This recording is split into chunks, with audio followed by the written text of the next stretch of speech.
One of the most fascinating elements of Jesus' life to me, and what makes him such an interesting case study, is that here is a man who knew years in advance exactly the date and time of his death.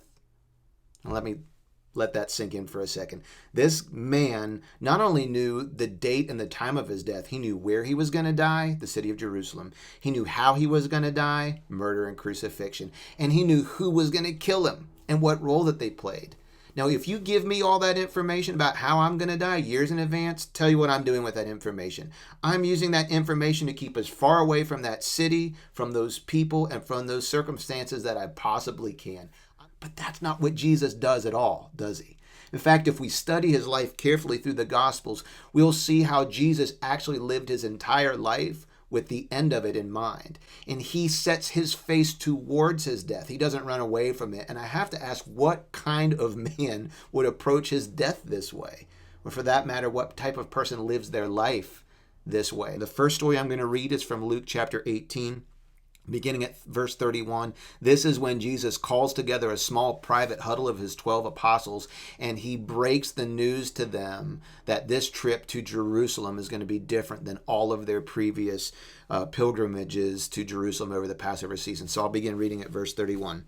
Taking the 12 aside, Jesus said, "Listen, we're going up to Jerusalem." Now, let me pause there. That was not news to the disciples. They knew they were going to Jerusalem. Every year at Passover time, and they're probably a month before Passover at this conversation, every year for their life, they've gone to Jerusalem for Passover. That's not unusual, but this next part is. This is where all the predictions of the prophets concerning the Son of Man will come true. He will be handed over to the Romans. He will be mocked, treated shamefully, and spit upon. They will flog him with a whip and kill him, but on the third day he will rise again. I'm going to pause before I read the last sentence. This is crazy. What would you do if the person you loved and cared for most on the face of the earth looked you in the eye and said, "I'm going to die in 30 days right in front of you"? How would you process that? How would you handle that? Well, fortunately for us, Luke, through various eyewitness accounts, is able to reconstruct their reaction to Jesus breaking down what's going to happen. Here's what verse 34 says. But they didn't understand any of this.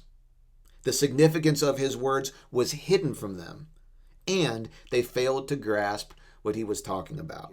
What can you and I learn about being a disciple from this short exchange and this short response from the disciples to Jesus? First thing I wrote down, disciples won't always understand Jesus. This is common. This is not the first time or the last time that the 12 did not understand what Jesus was saying or what he was doing or what he was instructing them to do. In fact, it's very clear. It says they didn't understand any of this. Now, you and I might be reading this and saying, you know what, that makes sense to me, but you and I have the advantage of 2,000 years of history to know what Jesus was saying. Wouldn't you say that there have been times in your life where in real time, you had no idea what Jesus was doing or not doing? But then later on, you had an aha moment a month or a year or 10 years down the road, and you look back and you say, now I get it. That's the situation the disciples are in here. My experience have been probably about 80% of my walk with Jesus has involved me having unanswered questions or feeling like Jesus was not acting in a way that I think he should be acting over my life, or things weren't going in the way that I thought that they should go. And what I want to let you know is that this is normal for disciples. And the reason why it's normal for us not to understand Jesus is because we're dealing with somebody completely different from us. Anytime you deal with somebody who's completely different from you, you're going to have times where there's just misunderstanding between you. Jesus views things through a different lens, through a different perspective. He has more knowledge about how things are going to pan out. He's more powerful. He's more loving. He gets a bigger picture than what we have. And friend, that's good news. We're not dealing with a clone of ourselves. We're dealing with someone who's different than we are. We're dealing with someone who's higher and wiser and smarter and just knows better than we do. So the fact that we don't understand Jesus all the time doesn't need to alarm us. It can actually be something that brings great peace to our life. I could talk a lot more about that, but let me move on to the second thing I wrote down here. And that is this: Jesus will not always be as clear with you as he is able to be. I need to let that sink in too. What I'm telling you is that Jesus will intentionally allow moments in your life where he could be more clear and chooses not to be. Now, before that drives you completely insane, I need to read this part of their response to you again. It says, the significance of his words was hidden from them. In other words, for reasons known only to Jesus, he was able to discern that they didn't get it.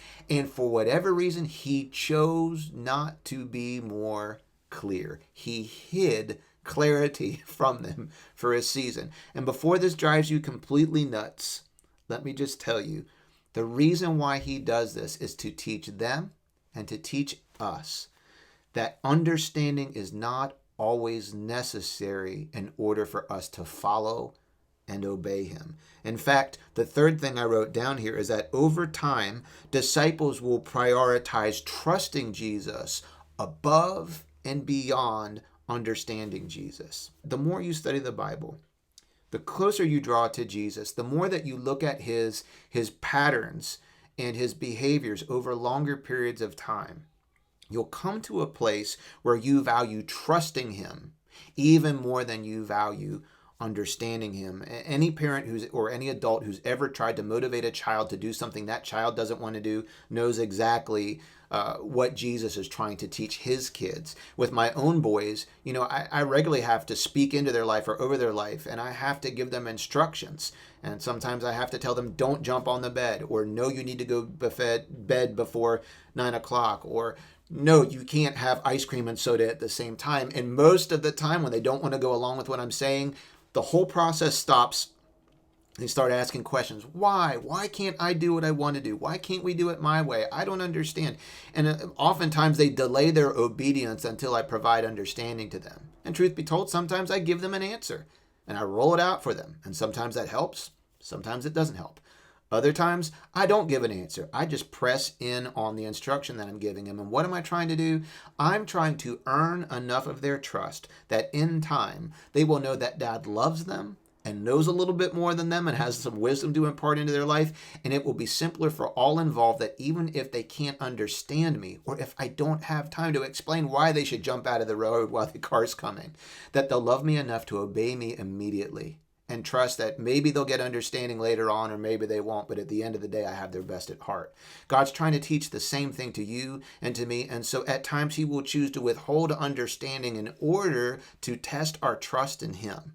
The fourth thing that I wrote down is that disciples choose to follow and obey even when they don't understand.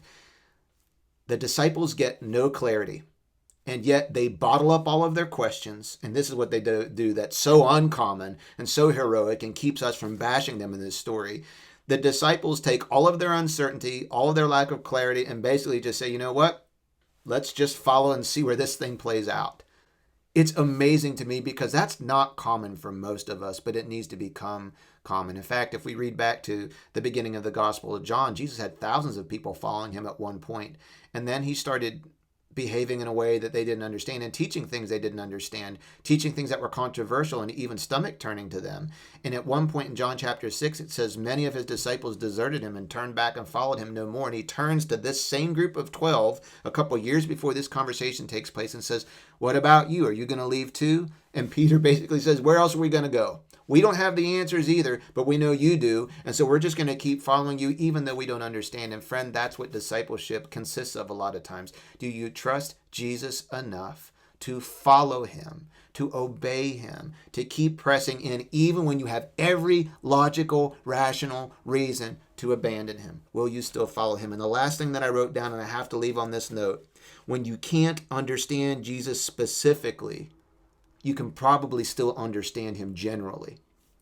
What do I mean by that? The 12 had no idea about all the Old Testament prophecy Jesus rolled out. They still didn't understand what was going to go down when they got to Jerusalem. But you know what they did? They rolled up their bed sack, they picked up their cross, they buckled up their sandals, they ate a good breakfast, and they followed him to Jerusalem anyway. They didn't know what was going to happen when they got there, but they knew they needed to at least follow him to the city. You might not know what Jesus is saying to you specifically in all the detail you want, but can you at least step back for a second and figure out what he's saying generally?